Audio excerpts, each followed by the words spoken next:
Bonjour, bonsoir et bon dé. Bienvenue dans une nouvelle petite interview sur la chaîne de la Galerie Rollist. Une interview pour un financement en compagnie de Tollcraft. Bonsoir Salut tout Tollcraft, le est-ce que monde. ça va? Ah ouais, très bien, et toi? Moi ça va bien. Je remets de la Allez, semaine, un parfait. samedi bien tranquille. Moi ça va et je suis content que ça aille pour.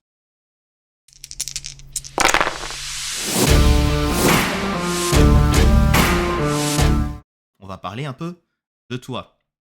Ouais. Euh, pour ceux qui suivent un peu le monde du jeu de rôle, Tollcraft c'est un nom qu'ils ont peut-être déjà entendu. Où est-ce qu'ils pourraient l'avoir entendu? Alors, principalement, si vous êtes participant ou si vous êtes curieux des jeux créés lors du 3 fois forgé, du défi 3 fois forgé, qui a lieu maintenant, ce sera la 10e année. Ça fait 6 ans que j'y participe tous les ans. Euh, Tu as déjà fait, on va dire, tu as déjà fait du jeu de rôle, tu as déjà fait donc Tel Ulysse, tu as fait des scénarios, tu as aussi pas mal bossé avec le collectif maintenant je perds tous mes mots. Avec les imaginaires, sur plein de jeux solo. mais majoritairement, pour l'instant, c'est de la traduction de jeux de rôle solo, à 90% de ce qu'ils font. À peu près à 70%, c'est des jeux qui sont traduits de l'anglais. Ou du brésilien, parce qu'on a aussi des jeux Oui, qui je viennent crois que de diverses Ronin, horizons. effectivement, il est brésilien aussi. Ronin est de Brésil. On a pas mal de. Enfin, Jérôme, qui chapeaute les fondations de l'imaginaire, a pas mal de contacts qui s'est fait et qui s'est créé en fait avec la scène indépendante brésilienne, qui est vraiment une scène très très vivace. En fait, le pays est tellement grand que beaucoup de créateurs n'ont pas d'autre choix que de jouer à distance et chacun crée ses jeux dans son coin et tout. C'est une dynamique un petit peu différente de ce qu'on connaît nous en France, où il est assez facile de se retrouver et de jouer. Voilà. Ah ouais, Hmm. sympa. Donc tu as déjà ce vécu, donc là tu as déjà bossé dans le rôle. Donc Ouais, ouais, j'ai après déjà avoir été travaillé. là-dedans, qu'est-ce qui t'a donné envie de faire ta propre maison d'édition? Oh bah, en fait, l'envie de faire ma propre maison d'édition, enfin, bon, si on peut appeler ça une maison d'édition, juste de devenir éditeur, elle date même d'avant que je commence à travailler en freelance pour les fondations d'imaginaire, hein. Lorsque, en 2020-2021, je publie sur DriveThruRPG des scénarios à prix libre, c'est un test pour moi de dire, ok, voilà, j'écris mes trucs, je les illustre, je les maquette, je les mets à disposition, voir si ça trouve son public, si ça intéresse du monde. Ça me permet également de me former à l'édition de livres physiques, à la maquette et tout ce genre de choses, quoi. Et tant mieux, tant mieux, tant mieux. C'est bien que tu as vu ça. Et donc là, c'est ta première sortie sur ta propre maison. Là qu'on va... Ouais, effectivement, là, ce sera vraiment la première vraie sortie, donc Licorne d'Abondance, qui est le scénario qui sera en financement participatif à partir du 22 septembre sur Game on Tabletop. C'est vraiment le premier produit que non seulement je vais publier moi-même et qui sera disponible directement en papier. Ce que j'avais fait avant, c'était du print on demand, donc c'est pas tout à fait pareil. Et là, justement, on passe par un financement participatif afin de payer principalement les coûts d'illustration et puis les coûts de production qui sont quand même relativement importants lorsque tu fais un tirage papier et que tu dois avancer les fonds au lieu de simplement faire payer les clients au fur et à mesure lorsqu'ils font de l'impression à la demande, quoi. Oui, ça, c'est sûr que l'impression, ça vaut cher en ce moment. Mm. Donc c'est ton envoyé et tu as décidé de commencer, ben, pas par un jeu, mais par ce dont tu as l'habitude, de ce que j'ai vu sur DriveThru. Tu as décidé de commencer par un scénario. Ouais, tout à fait. Pourquoi? Alors en fait, il se trouve que dans les plans, j'avais dans l'idée de commencer déjà par une campagne que j'ai, qui est déjà quasiment écrite, partiellement illustré, mais c'était un gros morceau, quoi. Et je me suis dit, est-ce que ce serait peut-être pas plus malin de commencer avec un produit plus accessible, avec une taille plus modeste, un prix plus abordable, afin juste de montrer qu'est-ce que ça vaut, ce que j'ai écrit, enfin ce qu'on a écrit à deux avec Kaetor, la façon dont c'est mis en page, dont c'est illustré, histoire que les gens puissent nous découvrir sans avoir tout de suite un palier financier important pour une grosse campagne, quoi. Donc Euh, voilà un petit peu pourquoi est-ce que je propose, comme premier produit ce petit scénario, en Voilà, finance. pour montrer ce que tu vaux et ce qui va venir à l'avenir, la qualité qui est déjà présente. Ouais, Ouais, tout ouais, à c'est fait, pas parce mal. que, enfin, tu vois, c'est une réputation dans le jeu de rôle, ça se juge sur pièce, quoi. Parce que quand tu fais un financement participatif, la seule chose que tu vends, c'est des promesses. C'est des jolies illustrations, c'est la promesse d'un truc bien, et tout. Mais tant que les gens n'ont pas acheté le livre et ne sont pas soit conquis, soit déçus, bah, Oui. tout ça, ça reste un peu du vent, tu vois? Et Et je me suis dit, les heu promesses, parfois, hein, on en connaît certains ouais, qui les tiennent mal. ah oui, oui. Oui. Et je voulais pas commencer là-dessus en me disant: «OK, je suis relativement inconnu dans le monde de l'édition». Ça fait, 10 ans que je fais du jeu de rôle, j'ai gagné, 5 fois les concours de scénario des Utopiales, 2 fois le 3 fois Forgé, mais c'est un microcosme, tu vois? Enfin, mon nom, il parle pas à grand monde dans la scène grand public, quoi. Oui, c'est sûr. Heu, donc je me suis dit, plutôt que de faire des promesses en l'air en disant: «Ouais, je vous promets une méga campagne, c'est grand, c'est vaste, c'est génial et tout, donnez-moi 50 balles». On va plutôt commencer plus modeste en disant: «OK, on a un produit qui est plus petit, plus accessible». Ça vous permet de voir ce qu'on sait faire, ce qu'on écrit, la façon dont on écrit, les intrigues qu'on propose, parce que là-dessus aussi, j'essaye de me différencier pas mal de ce qui se fait traditionnellement, dans les scénars Medfan. Oui, Et c'est puis, vrai que tu as voilà, choisi de quelque faire un chose que vous scénario pouvez pour la 5e. alors, là-dessus, c'est le seul point où au contraire, je fais comme tout le monde, Ouais. tout simplement parce que, bah, si tu veux qu'un financement participatif marche à peu près, t'as pas d'autre choix que de le rendre compatible en 5e édition. Ce que ça veut dire, c'est tout simplement que tu dois avoir dans le jeu des stat blocks, adaptés à la 5e édition. Ce choix, il a été relativement, tardif parce que, la campagne, on a travaillé dessus depuis, 2 ans à peu près. Elle a toujours été écrite et conçue, comme une campagne, inspirée, de l'old school Renaissance, donc quelque chose de très libre, où les joueurs ont énormément de pouvoir, de liberté. Les choix leur sont ouverts et c'est pas du tout quelque chose qui est, guidé, scène par scène, avec un découpage en actes et une intrigue sur des rails que tu vas suivre. Tu vois, dès le début, on l'a vraiment pensé comme quelque chose de très, très libre. Et on a fait en sorte d'avoir des stat blocks 5e édition pour que voilà, ça peut être joué en 5e édition. Il y a rien qui empêche de jouer en mode OSR à la 5e édition. Les règles savent à peu près faire. Le seul truc, c'est qu'il faut que tu acceptes, quand tu joues en 5e, bah, d'oublier à peu près la moitié des règles et dire: «OK, j'ai pas envie de regarder ce que dit le bouquin, c'est moi en tant que MJ qui décide et qui réagit à ce que font les joueurs selon ce qui me semble être logique dans la situation, quoi». Non, tout à fait. Il faut oublier les règles de la 5e. Dit un fameux hater de la 5e. Voilà. Et donc, tu as dit que tu vois plutôt OSR. L'OSR, c'est ben justement, tu l'as dit, je vais rebondir un peu. L'OSR, Old School Renaissance, c'est un type de jeu qui te plaît beaucoup? Je dirais pas que c'est quelque chose qui me plaît beaucoup parce que, ça fait que 10 ans que je fais du jeu de rôle et j'ai jamais connu la période, old school, tu vois? J'ai connu que la période old school Renaissance, moi. Oui. En même temps, la période Donc, Old School ne ressemble pas vraiment à la période Old School Renaissance, hein. ouais, ouais, sans doute. Non, ce qui m'intéresse en fait dans ce mouvement OSR, c'est le fait de dire: «OK, on vous propose, un cadre d'histoire, quelques pistes narratives, quelques lieux, quelques personnages. Et débrouillez-vous pour que tout cela soit vivant et soit logique, en fait, tu vois? J'y ai assez peu joué, mais c'est quelque chose qui me plaît et naturellement, c'est ma façon de maîtriser, c'est ma façon d'écrire du scénario, Medfan. Je veux immerger les joueurs dans un monde qui soit logique et cohérent. J'ai même écrit tout un système, qui pousse tout dans cette direction, qui s'appelle Hardy, qui est disponible gratuitement sur mon site web et qui sera édité dans le futur en papier. Mais voilà, tu vois, je voulais vraiment sortir de cette logique, de de grandes campagnes écrites pour DD5 ou Pathfinder qui sont très scriptées, très très cadrées, où les joueurs n'ont pas trop le choix que d'aller là ou à droite ou à gauche, de rencontrer tel personnage et tout. Je voulais sortir de cette logique et dire: «OK, licorne d'abondance, vous êtes des PJ, vous êtes à peu près les PJ que vous voulez en fait, il n'y a pas besoin de race, de classe ou quoi que ce soit. Vous jouez vraiment ce que vous souhaitez comme personnage.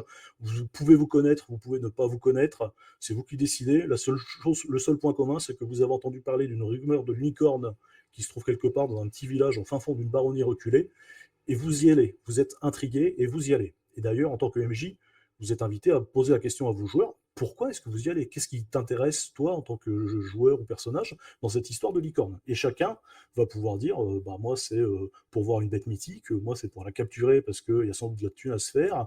Un autre pourrait être inspiré par la beauté de la licorne pour créer une œuvre d'art. C'est vraiment chacun qui choisit ce qu'il veut, tu vois.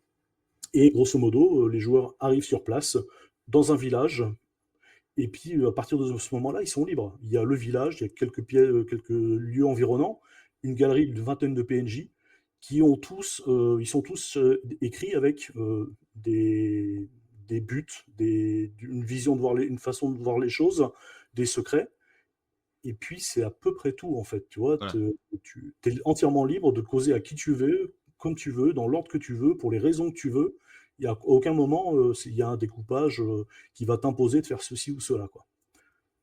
Ouais, tu poses vraiment une scène, les lieux et les personnages qui sont présents, avec suffisamment d'informations pour éviter de donner trop de travail aux meneuses, parce que effectivement, avoir tout de suite les motivations et les secrets d'un personnage, ça aide beaucoup pour le jouer. Ouais, ouais, tout à fait. En plus, le scénario est écrit de manière un petit peu, comment dire, modulaire. Si tu es un meneur de jeu ou une meneuse de jeu débutante, tu vas tout à fait pouvoir mener le scénario sur une durée assez courte, en 2 heures à peu près, et en mettant moins de PNJ que les 20 qui existent. Il y en a 20 au total, mais tu n'es pas du tout obligé De tous les d'utiliser mettre. les 20. Ouais. Voilà. Il y en a besoin de 4 pour que l'histoire tourne à peu près et que les joueurs et les joueuses puissent comprendre les tenants et les aboutissants de tout ce qui s'est passé sur place, de toutes les intrigues qui ont eu lieu et qui peuvent les intéresser. Après, si tu veux rajouter de la durée de jeu, si tu veux rajouter du roleplay, des interactions, eh ben, tu rajoutes des PNJ au fur et à mesure. Soit tu les choisis parce que bah, y a tel chasseur qui t'intéresse, cette espèce de saligo là, tu as bien envie de le jouer, ou bien tu peux vraiment opter pour une optique old school, et à savoir, tu jettes les dés sur une table et puis bah, c'est le tel Tu PNJ qui découvres apparaît comme dans cette ça, scène. Ouais. il jette des et hop, ah, c'est lui. Et est-ce que c'est Voilà, bien c'est ou une pas pour les possibilité. joueurs? On va voir. Ah bah, il y a pas de truc bien ou Ah pas pour oui, les joueurs, tu vois? C'est juste des personnages en plus qui viennent prendre part à l'action et qui auront, un point de vue sur la situation. Certains, pensent que cette histoire de licorne, c'est un canular, d'autres sont persuadés que c'est vrai, certains affirment l'avoir vue, certains sont là pour la capturer, certains sont là pour la protéger, et les joueurs, ils débarquent là-dedans un peu comme un chien dans un jeu de quilles, et ils sont entièrement libres de faire ce qu'ils veulent. Et ton travail en tant que MJ, ça va être uniquement d'animer tout ce petit univers. Il y a un village, des ruines à côté, et puis la forêt aux alentours, et ses 20 PNJ, et tu animes ça en réaction de ce que font tes joueurs, quoi.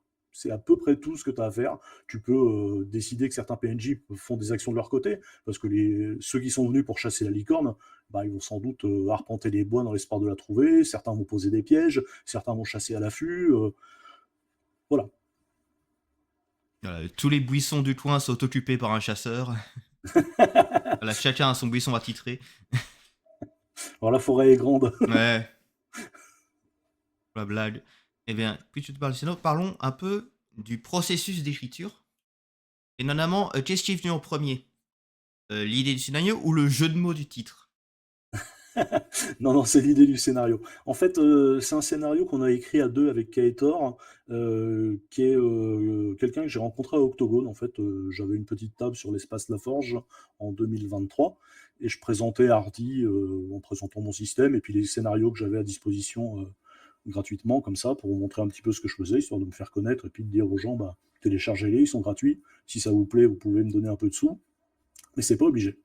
Et puis on a discuté un petit peu, on a sympathisé, et puis on s'est dit que ça pourrait être sympa en fait de bosser ensemble. Il avait déjà pas mal de scénarios qu'il avait écrits, pas mal d'idées. Il a une façon d'écrire et de mener assez différente de la mienne. Il fait vraiment du jeu quasiment sans règles. Il fait vraiment énormément tout repose sur le roleplay. J'en fais aussi beaucoup, mais j'ai tendance quand même à vouloir mettre des règles dans mes trucs, histoire d'avoir un arbitre impartial sous forme de dés, tu vois, qui des fois décide pour que ce soit pas moi qui décide en permanence de ce qui se passe et de ce qui arrive. Parce que moi aussi, quand je joue, j'aime bien être surpris un petit peu en me disant, bon, bah, mes joueurs ont une idée un peu saugrenue. Est-ce que ça passe? Je jette les dés et ah bah, la Ah, on va surprise. voir. Les petites surprises des joueurs, des joueuses quand ils décident de faire une action, on va dire surprenante pour être poli. Mais c'est ça qui est bien, c'est que Oui, il faut accepter cette surprise en fait. Le fait de pas proposer un scénario qui est déjà écrit, qui est déjà sur des rails et qui prévoit que les joueurs vont faire ceci ou cela, et ben, quoi que fassent tes joueurs en fait, le scénario te donne les outils, il te décrit le comportement des personnages, il te dit qui est de quel côté, qui a envie de quoi. Ça te suffit pour réagir logiquement en fait et dire ah bah mes joueurs ont fait ceci, bah je vais avoir tel personnage qui va s'opposer à eux et puis lui bah ce serait logique qu'il les aide par contre, tu vois. C'est tout. oui. Déjà, c'est bien d'être logique et cohérent dans certaines décisions. Ça, rien que ça aide beaucoup parfois. Ah ouais, puis enfin là-dessus la logique en jeu de rôle, c'est vraiment ce que j'essaye de mettre en avant dans mes parties, dans les scénarios que j'écris, dans les jeux que j'écris. Je considère que, surtout dans un univers Medfan, plus tu veux un univers Medfan qui soit magique et formidable et fantasy, plus ta base doit être logique, concrète et stable. Pour que les gens, pour que la magie ne soit pas une espèce de fourre-tout qui fait tout et n'importe quoi, mais que tu as un socle solide et par-dessus, tu viens rajouter une couche de fantaisie. Ça aide à la rendre beaucoup plus crédible, en fait. Voilà.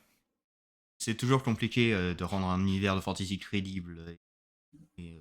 Effectivement, la rendre cohérente, la baser sur des bonnes bases, généralement, ça aide effectivement à dire ouais, non, c'est logique, ça respecte les règles de la magie qu'on connaissait jusqu'à présent. Et parfois, ça Ouais. donne des idées au groupe. Dire, eh, mais si ça c'est possible, bah peut-être que ça c'est possible. Et là, tu te dis, ok, est-ce que je les laisse faire exploser 50 poulets pour faire leur sort? Ils peuvent s'ils le veulent. Voilà, C'est le but du jeu de rôle, en c'est le fait, but hein. du C'est jour, vraiment de ils laisser peuvent, les joueurs faire ce qu'ils veulent, quoi. C'est le ouais, ils peuvent principe faire ce même qu'ils du veulent. truc, tu vois. Faut Il faut savoir se juste laisser accepter aller. de. Savoir se laisser Ouais, aller. voilà. Et donc, Et c'est ça qui offre des ouais, grandes parties, en fait, des beaux moments de surprise, je trouve. oui, c'est sûr qu'on a certains moments qui sont les moments dont on se souvient parfois le plus dans les parties, c'est pas les moments les plus scriptés du MJ, c'est le moment où on décide de faire des bêtises et de prendre les idées les plus saugrenues qui viennent et ça crée un super moment. Ouais, généralement, les trucs, enfin, je sais que moi, j'ai constaté que dans mes parties que je maîtrise, généralement, les trucs les plus improbables, les idées les plus farfelues, bah, c'est celles qui marchent le mieux. Je jette les dés et à chaque fois, je vois que les dés sont d'accord, tu vois. Les dés sont d'accord avec ça.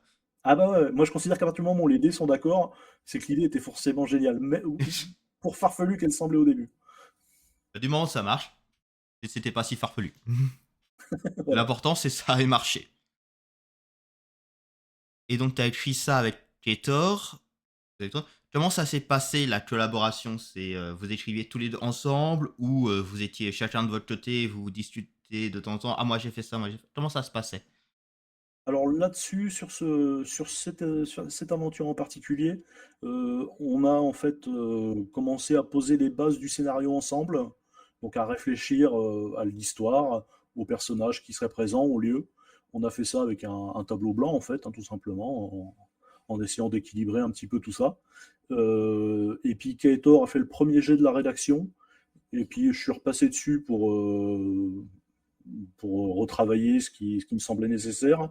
Et puis à partir de ce moment-là, une fois qu'on avait tous les deux mis notre patte sur le truc, on a fait des allers-retours plus réguliers en fonction des retours de playtest aussi, parce qu'on a pas mal playtesté le scénario. Kator l'a fait jouer au moins 4 fois, moi je l'ai fait jouer 5 fois. Et à chaque fois en confrontant nos retours de nos expériences de partie, de un, on a vu qu'on avait toujours eu des parties très différentes, mais vraiment très très différentes, des déroulés qui n'avaient rien à voir, des fins qui étaient en total opposé l'une de l'autre. Donc ça c'est cool parce que à faire rejouer ce scénario, je sais que c'est la 5e fois que je le fais jouer, et je sais que je leur fais jouer encore avec plaisir, tu vois. Ouais, Parce que partons du tout à toujours. chaque fois c'est surprenant. À chaque fois, en fonction de ce que décident tes joueurs, des PNJ que tu mets en scène et dans l'ordre dans lequel tu les fais apparaître, tout simplement, et ben les joueurs se forgent des convictions, ont des idées, donc ça permet vraiment d'avoir un truc qui est jamais routinier à faire jouer en Oui. fait.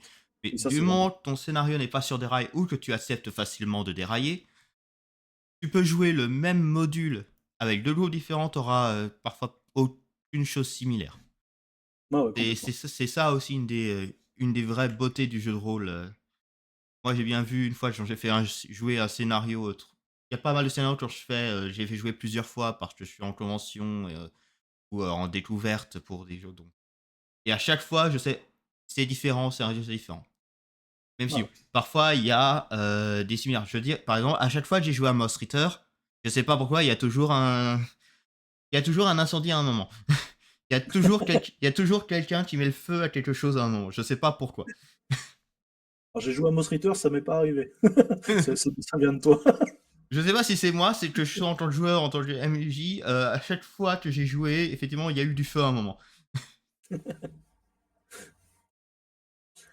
Donc voilà un petit peu la façon dont on a écrit, donc des allers-retours comme ça. Le titre sous forme de jeu de mots est venu après, et on a d'ailleurs en fait modifié certains noms, le nom des villages et tout ça, pour le faire correspondre au jeu de mots, parce que je le trouve assez rigolo, et puis il permet aussi surtout d'avoir un nom assez marquant. Tu vois, le village s'appelle Abondance.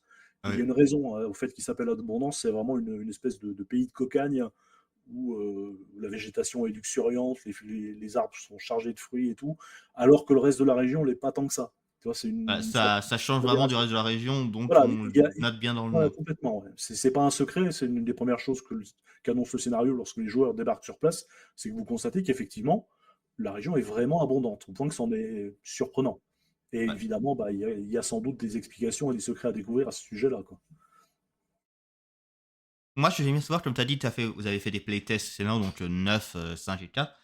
Est-ce qu'il y a eu des choses qui ont subi des gros changements, on va dire, des changements majeurs, suite à ces playtests, qui ont révélé certaines choses?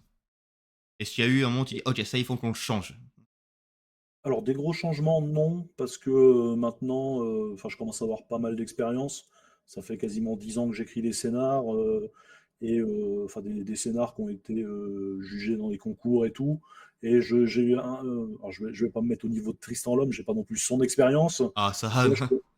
mais je commence à voir ce que doit comporter un scénar pour que ça fonctionne et tout. Donc non, il n'y a eu aucun gros changement. On a fait des petits ajustements, des clarifications surtout, parce que bah, quand tu as une histoire en tête et que tu la mets sur le papier, c'est dur de penser, Parfois, de te mettre dans ouais, la tête d'un quelqu'un qui découvre ouais. l'histoire. Parfois, D'ailleurs, pour ce comme tu faire, bosses dessus, tu as les idées en tête et tu les notes pas parce qu'elles sont pour toi dans ta tête tout le temps et tu penses pas.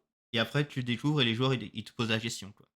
ouais, tout à fait. Voilà. Toi, en tant qu'auteur, il y a des trucs qui sont évidents pour toi et que tu n'as pas forcément mis assez en avant sur le papier pour que l'idée passe suffisamment bien. Donc, pour éviter justement un petit peu cet écueil, j'ai fait appel à un relecteur extérieur, un professionnel, enfin un pote qui bosse dans le milieu et tout, et qui m'a fait une relecture du scénario euh, avec un œil de professionnel dont le travail est d'éditer des scénarios pour faire en sorte qu'ils soient lisibles, compréhensibles, que les informations soient présentées dans le bon ordre et tout. Voilà. L'édition, c'est important. Pour continuer dans la création, est-ce que tu as eu des inspirations pour les lieux ou les PNJ? Est-ce qu'il y a eu d'autres médias ou d'autres inspirations que tu as eues pour les créer? Tu allais piocher vers où tu... Heu, alors non, je pense pas. Comme je t'ai dit, la création de l'histoire de base, on l'a fait à 2 avec Kaetor sur une espèce de tableau blanc virtuel. Les idées sont venues un petit peu comme ça naturellement en se disant: «OK, v'là ce qui s'est passé dans le passé, v'là la situation telle qu'elle est à l'heure actuelle. On a besoin de tel lieu, on a besoin de tel personnage», et puis après on s'est dit: «Ah ouais, mais peut-être qu'on va rééquilibrer en mettant un personnage, d'une autre faction ou qui ont une autre vision des choses». Et puis voilà un petit peu comment on organisait le truc. J'ai pas souvenir d'avoir eu une influence en me disant tiens, je veux faire un clin d'œil là-dessus ou cette idée vient de là. J'ai eu une petite influence, mais c'est pas d'une œuvre d'art ou quoi que ce soit, mais de technique. Le village d'Abondance fait de la culture de l'osier en fait en tant comment dire, c'est ce dont vit le village principalement, quoi. Donc je me suis un peu renseigné sur comment est-ce qu'on faisait pousser de l'osier, comment est-ce qu'on le séchait, comment est-ce qu'on le préparait et tout ça. J'ai discuté avec un vannier pour en apprendre un peu plus à l'occasion d'un Ah ouais? voyage. Ouais, ouais. Alors, c'est très annexe dans le scénario, tu vois, mais ça me semblait assez important, ne serait-ce que pour poser le cadre, de dire que bah, lorsque tu arrives dans le village, une des premières choses que tu sens, c'est l'odeur un peu vaseuse des routoirs, ce sont des espèces de cuves assez rectangulaires, longues et peu profondes, dans lesquelles on met à tremper les branches d'osier, en fait, après qu'elles aient été cueillies, tu vois. C'est du vocabulaire très spécifique que je connaissais pas. Et je me suis dit, c'est cool, ça donne une petite teinte de véracité au village, tu vois. C'est pas juste, ok, c'est un village fantasy avec une auberge et puis rien d'autre. Non, le village, il a un vrai artisanat. Les femmes, elles sont sur le devant de leur maison en train de d'écorcer des branches de rosier. Ils fabriquent des paniers, ils fabriquent ce genre des objets décoratifs et tout ça, tu vois. C'est purement du détail, mais je trouvais que c'était une bonne idée qui ancrait en fait le village dans le réalisme. Sympa. Et puis, ça justifie toujours de faire des recherches. Et on se dit toujours, Ouais, voilà. j'aime bien faire des Je me dis, recherches voilà. en fait, quand Et j'écris. tu décides, bon, allez, je vais aller là-bas pour. Mais c'est pour la recherche, hein, c'est pas pour le plaisir, c'est pour rechercher pour le scénar. Donc, ça, c'était l'écriture. Et à quel moment est-ce que il y a eu Jojos qui a rejoint le projet en tant qu'illustrateur? Alors, très tôt en fait, parce qu'il se trouve que Gogots, avant même qu'on commence à travailler sur Licorne d'Abondance, je l'avais déjà contacté pour qu'on bosse ensemble sur la campagne que j'ai déjà quasiment fini d'écrire et qu'on proposera en financement participatif, je l'espère, par la suite. Je sais pas, peut-être l'année prochaine ou en 2027, je sais pas trop. Ça dépendra de ma charge de travail et tout ça, quoi. Mais donc, Gogots, j'avais déjà travaillé avec lui. J'aimais bien son style d'illustration pour cet univers Medfan. Il vient de l'animation, lui, à la base. Donc, il a cette capacité de dessiner des personnages qui sont très en mouvement en fait. Ils sont statiques sur l'image, mais tu sens le mouvement dans leurs gestes, dans leur posture. Je trouvais ça vraiment très cool d'avoir cette représentation qui soit pas juste figée en fait. Sympa ça. Et donc, vous êtes rencontrés, ben, tu étais déjà avec lui. Un peu, c'était son style. Est-ce que, comment ça se passe? Tu l'as laissé très libre au niveau des choix des illustrations? Ou tu l'as donné, pas, ou tu as donné plein de détails dans les illustrations Alors non, je l'ai laissé relativement libre parce que j'aime bien en fait qu'un illustrateur apporte sa patte euh, à, à une commande en fait, tu vois, qui est vraiment ce qu'il a envie de dessiner et que ça influe un petit peu le truc. Il y a aussi le fait que j'ai pas la capacité à former des images visuelles dans mon esprit, tu vois. Euh, Ah! Ouais, et si tu me dis d'imaginer un personnage, j'arrive jamais à me le représenter. Tu me dis pense à une pomme, je n'arrive pas à voir une pomme, tu vois. C'est bête, mais c'est comme ça. Ce qui fait que quand je donne des consignes à un dessinateur, je vais lui dire, ok, je lui donne des consignes factuelles. Une femme, elle a tel âge à peu près. Voilà sa profession. Elle va avoir par exemple des longs cheveux blonds pour la différencier de l'autre, mais elle pourra avoir des cheveux châtains, tu vois. Peu importe. Je veux juste que les personnages ne se ressemblent pas trop pour qu'on puisse les différencier assez facilement. Mais après ça, tu es à peu près libre, tu vois. Je lui donne une vague idée du caractère du personnage, du PNJ. À chaque fois, je vais donner toute la petite fiche descriptive du PNJ afin qu'il puisse s'en faire, lui, une image mentale. Et puis après, il était très libre de dessiner à peu près le personnage Mhm. tel qu'il l'imaginait. Alors, des fois, on a demandé des retouches ou des ajustements ou des variations pour voir ce qui rendait le mieux et tout. Mais voilà, je considère que c'est cool quand tu travailles avec un illustrateur, bah, de le laisser aussi mettre sa patte sur l'œuvre en fait et sur l'histoire au global. Et oui, c'est très sympa. Donc ça, il est rejoint très vite. Donc là, au niveau, on est à peu près à un mois du lancement du financement. Au niveau de la production, il vous reste encore du boulot, à part l'impression. Il vous reste encore Alors, du boulot sur le scénar, il vous reste encore. il reste du travail d'ajustement sur le texte, juste des corrections et tout ça suite à la relecture faite par un professionnel. Donc ça, ce sera fait courant septembre. Et puis voilà à peu près. Donc là-dessus, on sera prêt relativement tôt. Par contre, quoi qu'il en soit, le financement, enfin le livre sera livré vers fin mars, début avril a priori. Tout simplement pour que Gogots ait le temps de travailler ses illustrations. En fait, hein, je ne veux pas lui mettre la pression en disant Non. allez hop, tu me fais tout ce qui reste en 2 semaines. C'est pas mon genre. Et puis aussi, d'un point de vue logistique, en fait, vu que je travaille pour les fondations de l'imaginaire en tant que freelance depuis 2 ans maintenant. C'est une émanation Les Fondations, c'est une émanation de Néoludis, qui est un gros distributeur de jeux, de sociétés et de jeux de rôle en France. Et donc, ils me suivent un petit peu sur le projet. Et donc, on va passer par eux, pardon, pour la distribution. Et je voulais aussi qu'en fait, ça tombe pas comme un cheveu sur la soupe sur leur planning, mais plutôt les arranger pour qu'ils puissent gérer ça tranquillement à un moment relativement calme. Donc, mars-avril, ce sera après les fêtes de fin d'année, après les retours des fêtes de fin d'année, après le Festival international du jeu à Cannes.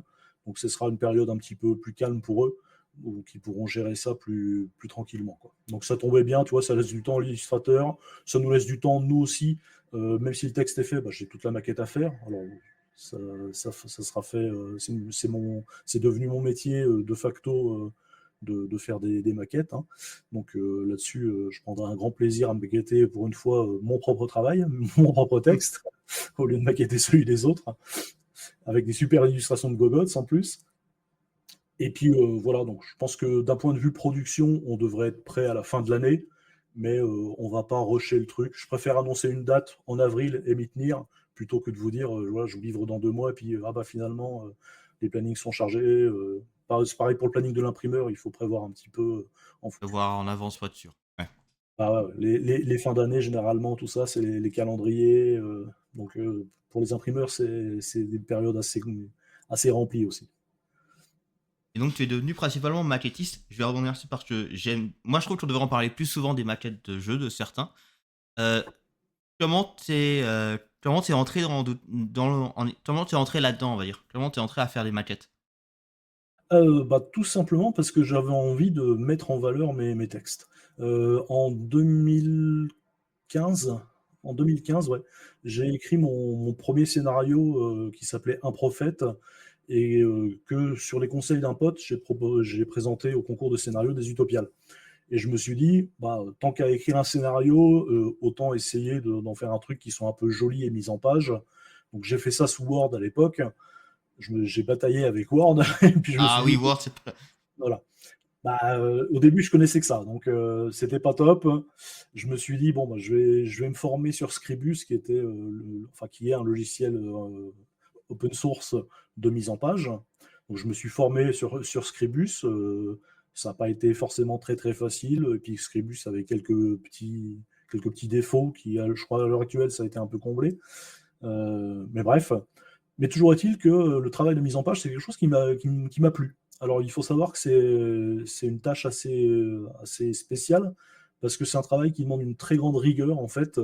Faire une mise en page, c'est simple, en fait. Tu prends le texte, tu le mets dans un gabarit, tu mets tes images et tout.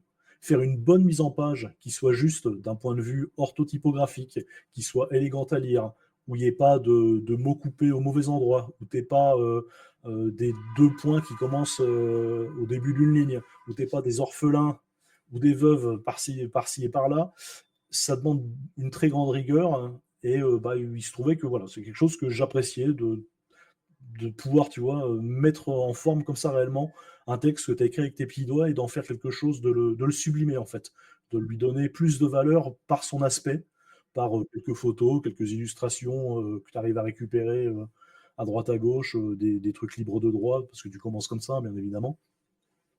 Et puis voilà, ça m'a plu. Donc j'ai continué à travailler de mon côté, à faire des mises en page pour mes scénarios, pour le plaisir. Et puis, vu que je commençais à avoir pas mal un petit peu d'expérience, quoi, 2-3 années d'expérience, et que ça me plaisait toujours autant, je me suis dit: «Bon, je vais peut-être proposer mes services à des personnes, à des auteurs et des autrices qui en auraient besoin». Et donc ça, c'est vers 2023 à peu près. Et puis, il se trouve qu'à ce moment-là, suite à une interview que j'ai donnée sur le Fix, Néoludis, pour les fondations de l'imaginaire, m'ont contacté en me disant ce que tu fais, ça a l'air pas mal, on pourrait peut-être voir pour publier certains de tes scénarios et ce genre de trucs. Alors au final, ça n'a pas été fait, cette publication de scénarios. Et puis lorsqu'ils m'ont contacté, je leur ai dit: écoutez, j'ai aussi toutes des compétences de rédaction, d'édition, de maquette, peut-être que ça pourrait vous de être tout ce que tu as fait pour tes scénarios avant, maintenant t'as voilà, ouais. au bout d'un moment, tu Donc, les as apprises, quoi. Voilà, tout à fait. Et donc, au final, bah, ça les intéressait et donc, bah, depuis mi-2023 maintenant, mes soirs et mes week-ends, je travaille en freelance, en tant qu'éditeur, en sens anglais du terme, éditor, celui qui corrige et qui modifie le texte. Je fais de l'adaptation également et puis, bah, la maquette de la plupart des livres faits par les fondations d'Imaginaire. Et puis j'ai également un client canadien, pour qui je fais uniquement de la maquette cette fois-ci, de livres en anglais. C'est qui le client canadien? C'est une société qui s'appelle Obvious Mimic. Ils font des livres dont vous êtes le héros, où tu joues, où le personnage que tu joues, en fait, tu crées sa fiche de personnage dans Donjons et Dragons 5e édition, en fait. Donc c'est du Oh, livre dont vous êtes le héros, mais enfin, motorisé. C'est ton personnage de 5. motorisé par la cinquième, entre guillemets. Voilà. Voilà, ça te permet de jouer tout seul. C'est vraiment du livre dont vous êtes le héros, hein. Tu passes de section en section en fonction de tes choix et tout. C'est quelque chose de très rédigé, de très illustré aussi. Ils font des gros Kickstarter à 100 000 dollars à peu près, donc ils ont les moyens de payer des illustrateurs Ah oui, pour avoir des illustrations. Bah, ils n'ont pas la barrière du français, tu vois. Ils écrivent en anglais et tout de suite, ça t'ouvre un public beaucoup plus vaste et beaucoup plus large. Mais donc c'est assez cool parce que ça me permet de travailler sur des bouquins qui font entre 200 et 300 pages à peu près, avec un niveau de qualité, enfin de rendu visuel proche de ce qui se fait dans les standards du milieu du jeu de rôle, quoi. oui, effectivement. Est-ce qu'il y a des livres qui ont inspiré ton style de maquette ou des livres dont les maquettes t'ont sauté aux yeux en tant qu'exemple? Alors, inspiré pour la maquette, non, parce que comme je te dis, je me suis formé tout seul au fur et à mesure des années. Après, des livres qui m'ont vraiment marqué visuellement, où je me suis dit, ah ouais, ça c'est vraiment chouette comme maquette. Il y a pas mal des choses qu'a fait Nicolas Folio pour les jeux de Com Martin, pendant ce temps-là dans le métro principalement. Quand Oui, je mais en l'ai vu, même j'ai temps, fait, waouh. ça c'est du top du top, quoi. Ah ouais, bah là-dessus, enfin, il y a un vrai travail de maquettiste et de Ah ouais. designer pour placer tout ça et tout. C'était relativement impressionnant. Et puis, bah, un peu comme tout le monde, Morgborg a été, il y a un côté visuel très marquant, quoi. Ça fait vraiment l'identité du jeu. Donc, comme tout le monde, quand c'est sorti, j'ai fait ah ouais, ça a de la gueule quand même. Bon, maintenant, ça a été recopié des milliers de fois, quoi, mais Plus ou moins bien. ouais, ouais, bah ouais. Et puis sinon, Mothership, la fiche de personnage, je la trouvais sympa. J'avais bossé sur un truc qui est un peu similaire dans le passé. Et je trouvais que leur implémentation était bien foutue, quoi. C'est vrai que la fiche de personnage de Mothership, elle est très bien faite. Bah, tu Mm. peux faire la création tout seul directement en suivant les règles qui sont dedans. Ouais, ouais, Non, c'est effectivement, vraiment elle est l'avantage et très... tout. Bon, enfin, Mothership est très bien fait de base, mais effectivement, la fiche est vraiment pas mal. J'ai pas lu le livre Mothership, hein, c'est pour ça. Je parle de la fiche de personnage parce que celle-là, je l'ai vue. Le livre, je l'ai même pas feuilleté, donc je ne saurais me prononcer dessus.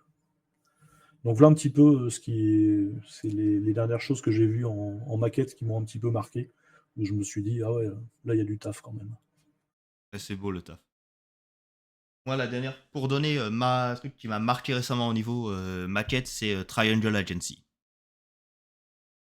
Où Je connais pas. c'est un jeu d'horreur corporate et un peu mélange qui pas mal d'inspiration de Control, le jeu vidéo, Ouais, ce genre d'univers. Et la maquette fait partie du game design du jeu presque. C'est écrit comme si c'était un document de cet univers. Un document qui est corrompu par des entités et ce qui fait que la maquette devient presque un personnage à part entière. ouais, Voire ok, même ouais, plusieurs personnages. Là, pour le coup, je me suis dit, celle-là, la maquette, je me suis dit, ah ben voilà, là c'est un jeu que je peux dire, bah voilà, t'as pas forcément besoin de belles illustrations pour faire un bon jeu. Là, la maquette, elle fait super bien le taf. ah ouais, tout à fait, ouais, ça peut faire le boulot. C'est très compliqué parce que c'est C'est plus très simple en fait de compliqué, faire oui. passer quelque chose par de l'illustration que par de la maquette, mais ça reste Là, faisable. effectivement, il y a un jeu, mais au niveau de la maquette, là, c'est effectivement, bah, c'est un travail. C'est vraiment celui qui m'a sauté le plus aux yeux récemment. Ouais, ouais.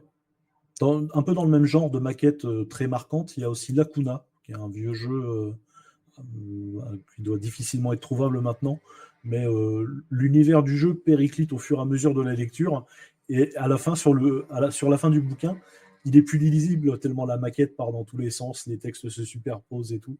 Ah, mais Ça ça, il y a rend des vraiment une expériences qui sont sensation super très. sympas à avoir, quoi. Ouais, J'ai un des Lacuna, dont le premier essai, il me semble, dans la bibliothèque. C'est Il y a des trucs que tu les prends pour juste, même si tu vas pas jouer, juste pour l'expérience, pour l'objet, quoi.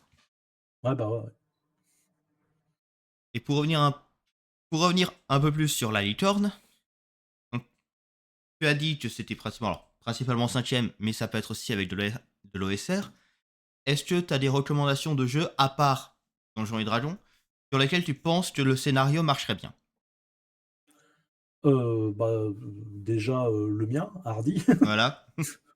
parce que, je vous cache pas que je l'ai écrit avant tout pour moi et avant tout pour mon système. Alors ça reste de l'OSR assez classique, hein, donc une base de D20 avec des modificateurs, et un score à dépasser. Mais il y a pas de l'avantage en fait de l'OSR, c'est que tous les systèmes sont souvent très simples, certains sont même très, très courts, tiennent sur quelques pages et vu que ce qui prime, c'est principalement, la logique, la liberté et les décisions de MJ, t'as pas besoin d'avoir des corpus de règles très compliqués et tout. Donc grosso modo, quand on dit, compatible avec n'importe quel OSR, c'est que c'est à peu près vrai, tu vois. Tu prends OSE, tu prends Lamentations of Flame Princess, tu prends Morgborg, tu prends n'importe quel système Into the Odd. L'essence reste la même, à savoir que le principal dans Licorne d'Abondance, c'est l'histoire que tu fais jouer, c'est vraiment pas les règles. J'ai envie de dire, tu peux même le faire jouer sans règles. C'est ce que fait Kaetor lorsqu'il fait des playtests. Il joue sans dés. Et ça marche tout aussi bien, parce que l'important pour nous, c'est de faire vivre une histoire qui soit Dans prenante aux l'histoire. joueurs, où ils se sentent vraiment immergés dedans, où ils se sentent vraiment acteurs de l'histoire.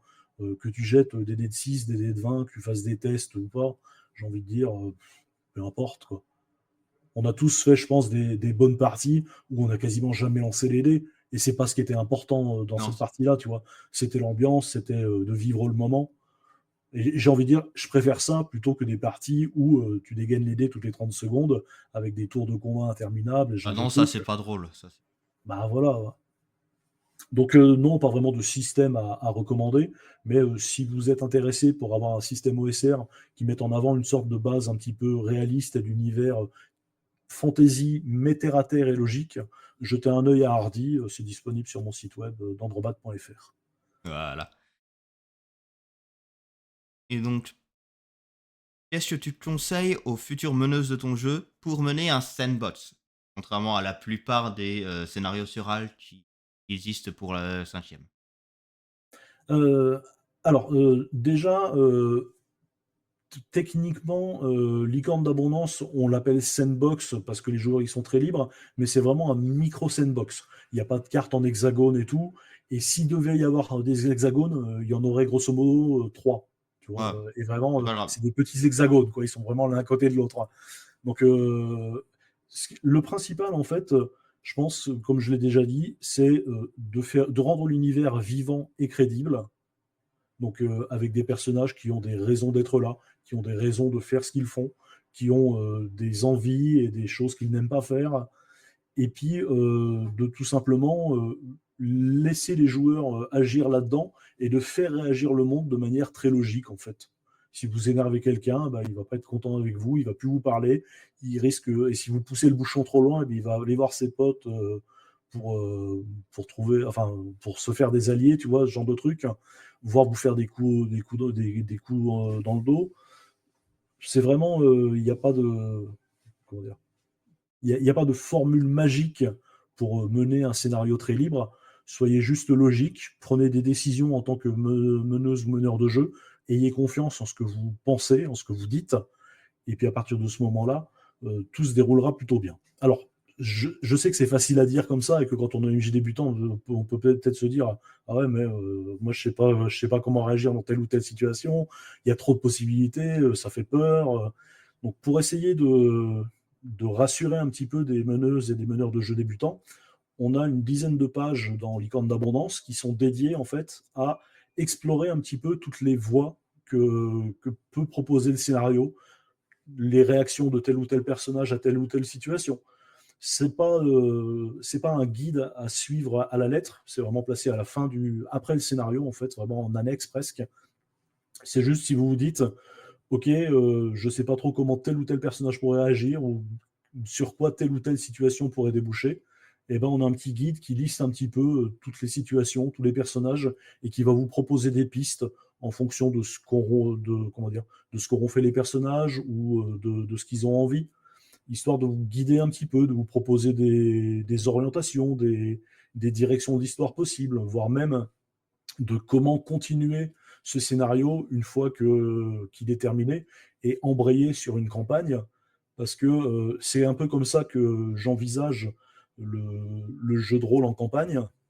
Je fais toujours partir d'un niveau très micro, en fait. On joue, enfin, dans mes campagnes, on joue très souvent des aventuriers très débutants, Ouais, on voire même départ des d'un gens qui niveau sont. vraiment local, quoi. Voilà, ouais, tu joues dans ton village, tu joues dans ta région, dans les environs. Et c'est au fur et à mesure que tu vis tes premières aventures que tu dis, OK, bah, tu vois que le monde est plus vaste que ce que tu connais et que tu vas aller voir pousser plus loin le village suivant, puis la ville, puis la région, puis tu vois. Et on voyage comme ça et ton personnage, il se construit assez organiquement via son expérience, mais pas son expérience, pas ses points d'XP en jeu, mais son expérience, son réel ressenti, son réel vécu à la table, les gens qu'il a rencontrés, ce qu'il a dit, ce qu'il a fait. Et puis tu construis vraiment ton personnage comme ça au fur et à mesure. Et c'est une manière très, très simple de faire du jeu de rôle, en fait, parce que vous n'avez pas à prévoir 2 ans de campagne à l'avance. La seule chose que tu as à prévoir, c'est à la fin de la séance, qu'est-ce qui risque de se passer la séance suivante, où est-ce qu'ils vont, quelles personnes ils ont embêté, quelles personnes ils ont aidé, quelles forces ils ont bousculé, et puis comment est-ce que tout ça va réagir. Et tu as juste à envisager ça pour les 2, 3, 4 heures de jeu qui viennent, et c'est tout. Et tu recommences à la fin de chaque session comme ça. Tu vois, tu n'as pas besoin de tout prévoir des années à l'avance avec des grands métaplots et tout. Tu n'es pas obligé de faire comme ça, de jouer en tant qu'architecte. Tu peux très bien jouer en tant que jardinier qui prend ses petites boutures à la fin de chaque session et qui voit comment elles poussent pour la session suivante, c'est tout. Et je l'aime bien celle-là. T'es pas obligé de jouer en tant qu'architecte, mais tu peux jouer en tant que jardinier. Et je l'aime beaucoup celle-là. Alors, c'est pas de moi, c'est quelque chose qui est très utilisé en littérature. Il y a les écrivains architectes et les écrivains jardiniers, ceux qui prévoient à l'avance et puis ceux qui laissent les personnages évoluer et qui voient où est-ce que l'histoire les mène. Donc en jeu de rôle, je suis plutôt de ce point de Voilà. vue-là, en tout cas sur du Medfan. T'es Je plutôt trouve que c'est jardinier. vraiment quelque chose qui me correspond bien et qui rend bien à nouveau cette espèce d'ancrage réaliste que j'aime dans le jeu de rôle fantasy. Pour que ta fantaisie et ta magie marchent bien, eh ben, il faut que tes paysans ils soient crédibles, tu vois. Il faut que ta base, elle soit logique. Ça, on l'a compris. Ça rentre dans le crâne. C'est bon. Et donc, ce n'est que tes débuts en tant qu'éditeur à ton nom. Ouais. Là, on a eu, ben, tu prévois ben, la grosse campagne à éditer un jour sur laquelle tu as bossé, ton propre jeu Hardy. À part cela, est-ce que tu as des autres projets que... Ouais, ouais, ouais, tout à fait. Euh, le prochain projet qu'on fera sans doute, parce que celui-là, il est déjà signé, il est en cours d'écriture et en cours d'illustration, ça n'a rien à voir avec du Medfan, c'est du jeu indépendant très drama qui s'appelle Dernière Volonté. C'est un jeu de Charlie Sempe qui a été créé en fait lors du dernier Trois fois Forgé. J'ai eu la chance de le playtester avec l'autrice et puis de l'évaluer également parmi les jeux que j'avais évalués. Et j'ai vraiment été séduit par le concept et l'intention du jeu, ce qu'il arrive à mettre en place. On y joue grosso modo comment dire, des esprits, des fantômes qui passent un pacte avec un vivant pour habiter son corps durant une nuit, durant 12 heures. Le but du jeu, en fait, est de réussir à accomplir le souhait de la personne qui vous accueille, mais aussi à accomplir votre dernière volonté à vous en tant que fantôme. Le petit gimmick, c'est que vous n'êtes pas un fantôme dans le corps, mais plusieurs, 3, 4, 5. Voilà. et que ça commence à devenir un petit peu délicat lorsque vous avez des objectifs qui sont peut-être divergents et que vous devez faire plusieurs choses dans la même soirée tout en occupant un seul corps unique qui lui-même a ses a ses propres limitations et contraintes durant la soirée de jeu, quoi. Donc je trouvais le gimmick assez simple, le système est assez original en plus, mais c'est surtout voilà, cette idée de jouer plusieurs personnages dans un corps. Alors c'est pas forcément novateur, hein, je crois que ça a déjà été fait Non, le dans cabinet des certains jeux. murmures, tout le monde est John, ça existe, mais Ouais, voilà. ça peut toujours Mais se faire, hein. Il y a différents ouais, moyens de le faire. avec Charlie, on a réfléchi un petit peu. Elle a proposé d'autres univers que l'univers un petit peu vénitien qui était l'univers du jeu de base. On va proposer un univers un petit peu high school américaine, donc soirée de bal de promo. Il y aura un univers un petit peu plus diplomatie durant la guerre froide, et puis quelque chose qui va plus taper vers le space opéra.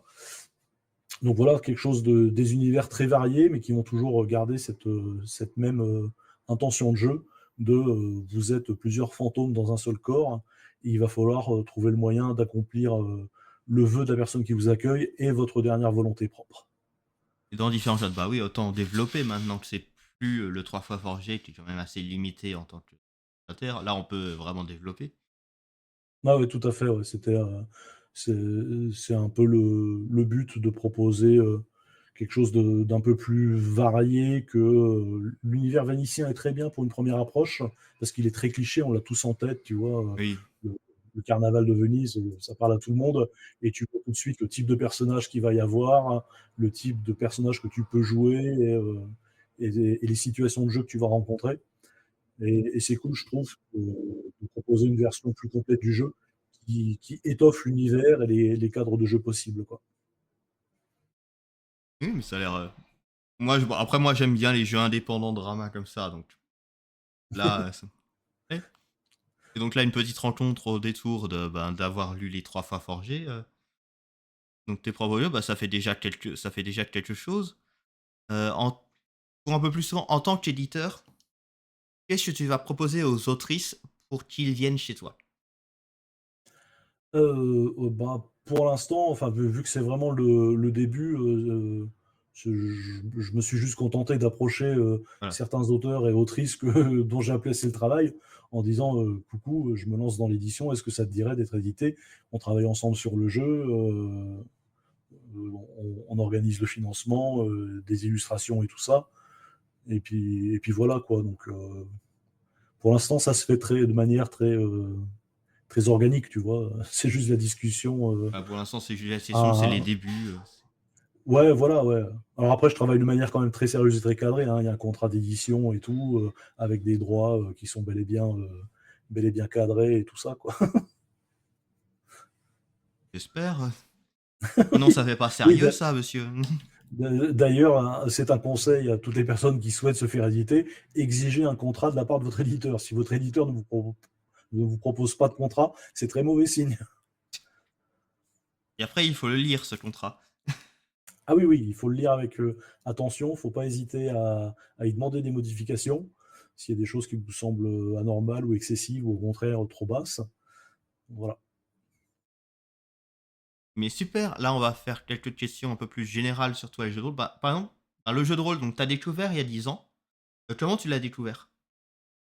Alors, je ne l'ai pas découvert il y a 10 ans parce que je l'ai découvert. Ma toute première partie de jeu de rôle, en fait, je dois avoir 14-15 ans et je suis en colonie de vacances. Et c'est une partie de Cyberpunk 2020. Donc, qui se monte un petit peu comme ça. Je connais déjà le jeu de rôle de nom, en fait. Tu vois, j'ai déjà lu les livres dont vous êtes le héros au CDI du collège. Et j'ai une vague idée de ce qu'est le jeu de rôle. Et je me dis que ça peut être un truc qui pourrait me plaire. Donc, lorsque cette partie s'organise, je m'inscris. Et puis voilà, on monte dans le grenier pour de l'espèce de hangar où on logeait tous pour y créer des personnages. On passe une bonne demi-heure, voire 1 heure à créer les personnages au moins. On commence à jouer, le MJ commence par un combat. Première échauffourée, première balle que tirent les PNJ. Il fait ah bah tu prends un critique, une balle dans la tête, t'es mort. Ah! Et je fais quoi maintenant? Je fais: «Bah, tu regardes les autres jouer», il me répond. Donc Ah, j'ai regardé les autres jouer pendant le reste de l'après-midi. ah oui, c'est la bonne première expérience, ouais. Ouais, voilà, donc malgré cette bonne première expérience, j'ai quand même pris le virus, tu vois? Je suis rentré chez moi, j'ai dit à mes parents: «Ouais, est-ce que c'est possible d'aller en librairie pour m'acheter un jeu de rôle et tout?» Donc je me suis fait offrir Warhammer, la première édition, livre que j'ai lu et relu, pour lequel j'ai même commencé à écrire une campagne à l'époque, tellement ça me plaisait. Et puis également un peu plus tard par la suite, INSMV, ça doit être la troisième édition je crois, celle avec la couverture en simili-cuir qui Bah, est tête juste pour bêche, préciser, INS et MV. In nomine Satanis, Magna Veritas. Voilà, juste pour préciser, pour ceux qui ne connaisseraient pas l'acronyme. Donc voilà, je les lis beaucoup et je n'y joue jamais. J'ai fait une tentative de partie avec Warhammer avec, mon frère et puis un de ses amis, mais ça a pas vraiment pris, donc voilà, je ne fais plus de jeux de rôle, jusqu'à l'année 2014 où je me dis, «Bon tiens maintenant je suis sur Lyon et tout, ça devrait être facile de trouver des joueurs. Est-ce que je tenterais pas de trouver une table pour jouer, pour de vrai aux jeux de rôle?» Voilà comment ça tout commence. Et donc t'es tout de suite, bah, même malgré la première expérience, tu resté. C'est quoi qui t'attire le plus dans le jeu de rôle qui a fait que tu resté et que tu continues encore et encore?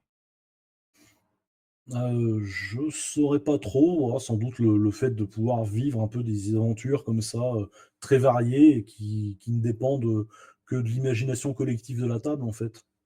Tu besoin de rien d'autre, des dés pour trancher une incertitude, un papier, un crayon et puis, de l'imagination et c'est cool, quoi.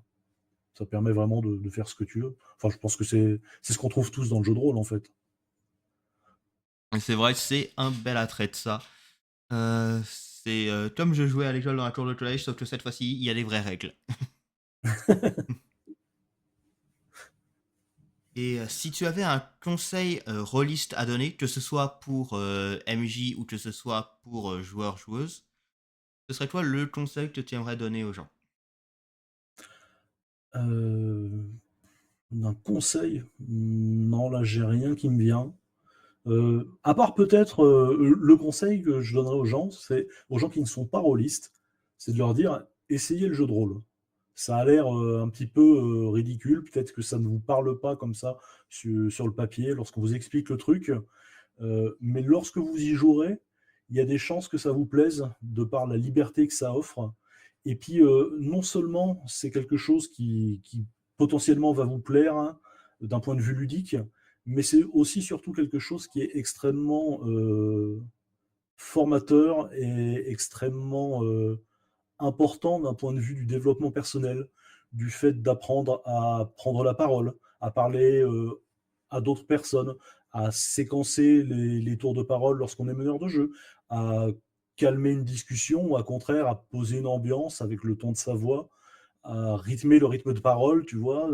Il y a pas mal de jeux ça je trouve que le jeu de rôle offre énormément de compétences et permet de développer ses compétences, mine de rien, l'air de rien, comme ça, tout en s'amusant et que c'est quelque chose, qui sera extrêmement utile, aussi bien d'un point de vue professionnel que d'un point de vue personnel, pour le reste de votre vie, en fait. Enfin, je sais que, ça m'a permis maintenant, j'ai plus peur de prendre la parole devant une assemblée de 40-50 personnes parce que je m'imagine, à une table de jeu de rôle en train de poser l'ambiance et essayer de faire ressentir à mon auditoire, ce que j'ai envie de véhiculer, et qu'ils soient 4 autour d'une table ou 50 dans un amphithéâtre, c'est pareil en fait, ça reste des gens qui t'écoutent et le but quand tu parles, c'est essayer d'être, intéressant, de faire passer tes idées, de poser une ambiance, ça dépend de quoi tu parles quoi, tu vois? Mais, le jeu de rôle offre vraiment des compétences, qui sont, je considère, indispensables. Je trouve même dommage en fait que ce soit pas, obligatoire à l'école d'avoir des cours de jeu de rôle.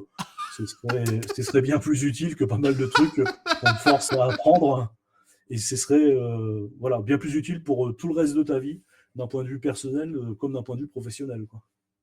Et d'ailleurs, je pense que il y a une espèce de bascule qui commence à s'opérer depuis quelques années, depuis que le jeu de rôle est redevenu un peu cool, parce qu'il y a pas mal d'années, c'était le genre de truc qu'on taisait un petit peu, et on évitait d'en parler. Maintenant, enfin, pour avoir vu des interviews de divers, personnes bien ancrées dans le milieu, des créateurs et tout, enfin, c'est devenu un plus sur un CV de dire: «Je fais du jeu de rôle, j'anime des parties», parce que ça te met en avant des compétences d'animation, de raisonnement, de comment dire, d'expression, euh, qui ont l'air de rien comme ça, mais qui sont très utiles pour la vie de tous les jours et la vie en entreprise.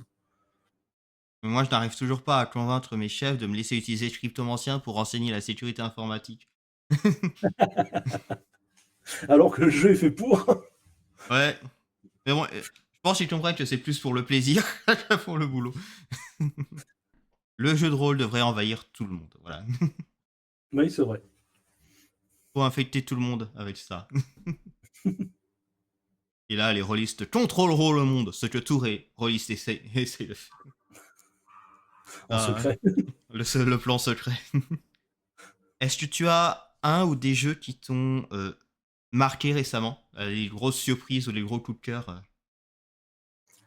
Alors récemment, non, tout simplement parce que j'achète et je lis assez peu de jeux de rôle. J'ai malheureusement pas vraiment le temps de pas autant de temps libre que j'aimerais à y consacrer.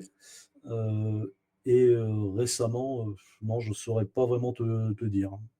Il y a un truc qui m'a marqué, c'est l'appel de Cthulhu, parce que ça reste, un des premiers jeux que j'ai fait, lorsque j'ai commencé à jouer pour de vrai vers 2014, et sachant que j'étais, déjà un grand lecteur de Lovecraft, durant mes années collège et tout, et découvrir ça, d'un point de vue, interne, en étant dans l'histoire, j'ai trouvé ça absolument phénoménal. C'est dommage. Tout le monde n'est pas là. Bon, moi aussi, j'ai pas le temps, mais ça m'empêche pas d'avoir la collection bien remplie avec même pas la moitié, beaucoup moins que la moitié des jeux qui ont été joués. C'est logique, c'est déjà beaucoup, une moitié de jeux joués. Ah, c'est nettement moins que ça, hein. Peut-être une moitié lue, feuilletée, mais ouais, Ouais, c'est ça, ouais, c'est dans la j'essaie de norme, quoi. remplir. Mais mon but chaque année, c'est d'essayer de jouer à la moitié et je ne réussis jamais parce qu'il y en a toujours de nouveaux qui se rajoutent. Bah, ouais. Parce que je suis une cible facile pour les financements. Et une question que je t'ai pas envoyée, une question comme ça. Est-ce que tu as un souhait par rapport à l'avenir du jeu de rôle en France? À part, après là, je pense, à part le faire jouer dans les écoles, quelle est quelque chose que tu aimerais voir de mieux, une amélioration de la scène, ou tu vois, un petit souhait pour le futur du jeu de rôle en France?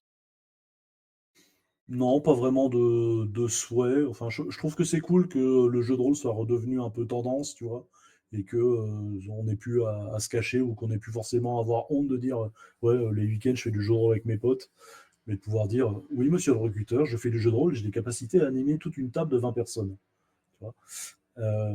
Mais non, je sais pas, de mon point de vue, même si c'est extrêmement important et que ça apporte beaucoup de choses, ça reste un loisir et il ira dans la direction, qui doit aller, tu vois? J'ai envie de dire, peu importe au final, parce que ce qui fait vivre le jeu de rôle, c'est nous joueurs, c'est nous joueuses, c'est nous MJ.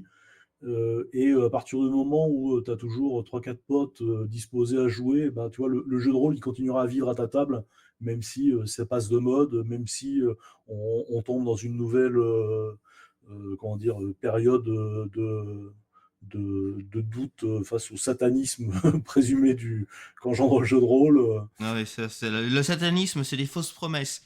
Tu arrives, tu essayes de croiser Satan et finalement, tu ne croises pas ça. ah, ça marche jamais, hein. Ça marche jamais.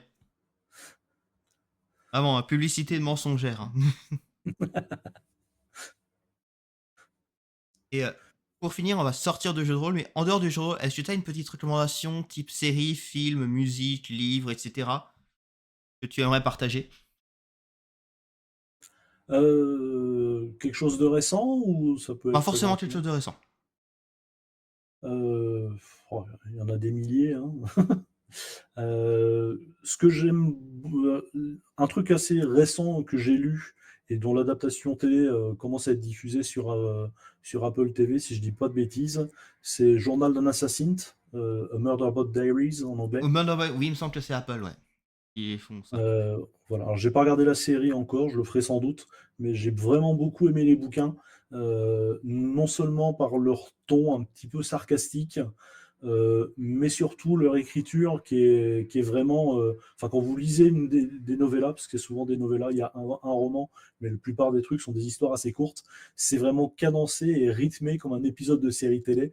Ça saute assez aux yeux, en fait, à la lecture, et c'est absolument délicieux à lire. Je sais pas quelle est la qualité de l'adaptation télé encore, mais je vous conseille vraiment de lire la série de livres. Je crois qu'il y en a 7 actuellement. Le huitième doit être bientôt publié en France. C'est chez La Talente. Donc, Journal d'un assassin. Ça parle de quoi? Ça parle tout simplement de la prise de conscience d'un robot de sécurité, enfin pas d'un robot, d'un humanoïde de sécurité. Donc il a un corps humain, mais une conscience un petit peu robotique. Lui-même est à cheval entre les deux mondes, tu vois. Il déteste les humains, mais il travaille pour eux.